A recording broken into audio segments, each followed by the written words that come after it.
Dorothea Dix, born in 1802 in Hampton, Maine, learned to read and write and gained love of education and helping others. She is known mostly for her efforts with the mentally ill, her efforts that brought about change across the U.S. and in Europe and beyond. Dix also was appointed the Superintendent of the United States Army Nurses. In this role, she was strict but effective. Dorothea Dix deserves to be in the Hall of Fame because of the complete reformation of the mental care system and her work as the Civil War Superintendent of Women Nurses. At the age of 12, Dorothea Dix moved to Boston with her wealthy grandma. Here, she was taught the value of education. With this, she established schools in Boston and Worcester, where she designed her own curriculum and taught as a teenager and young woman. These schools were meant for girls who weren't allowed in public schools, but she stopped teaching in the 1820s due to health problems and her new focus on mental health. While writing books for the classroom, Dix joined the reform movement, going through prisons and documenting their treatment. She mainly focused on conditions for the mentally ill. The mentally ill at the time were put in prisons alongside violent criminals in terrible conditions. Prisons were unregulated, and the mentally ill were victims of mistreatment from jailers at a higher rate than others in prison. Dix visited many prisons and documented their conditions. This included prisoners being whipped, flogged, starved, chained, physically and sexually abused by their jailers, and being put naked in a room without heat or sanitation. Dix took her findings to the Massachusetts legislature in hope to get state-supported care. She did open up 5 hospitals in America, where the use of drugs, the introduction of talk therapy, and the focus of living outside the hospital, all of which have been worked on and are still used today, was instated. Later in Dix's life, she successfully pleaded for human rights to the Pope and Queen Victoria. In the Civil War, Dix served as superintendent of nurses through the end of the war. The North needed Dix's administrative skills in the hospital with organizing bandages and clothing.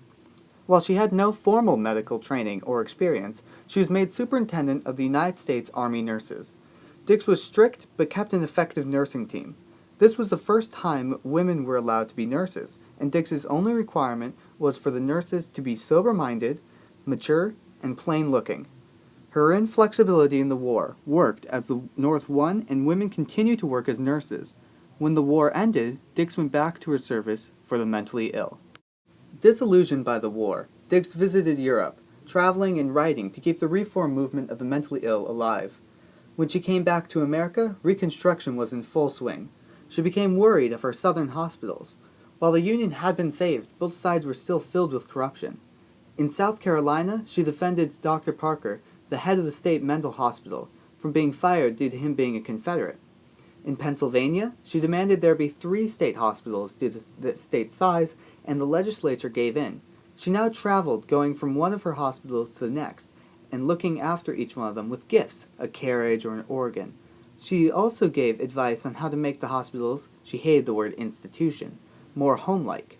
Dix always spent time at the psych ward, where she sat with the patients and talked with them.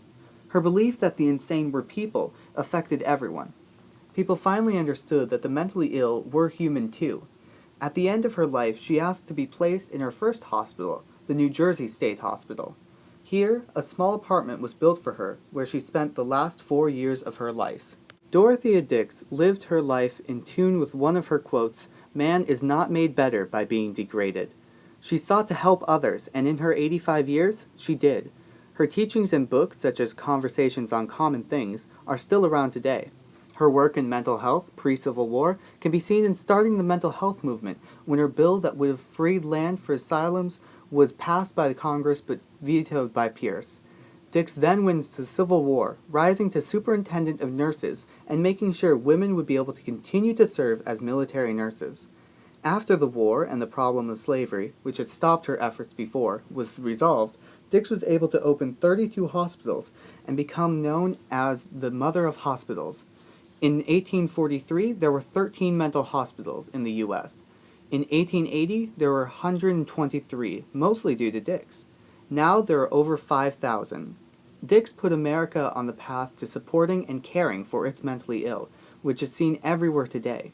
For example, we have therapy dogs on Friday, and school psychologists in Northfield High School.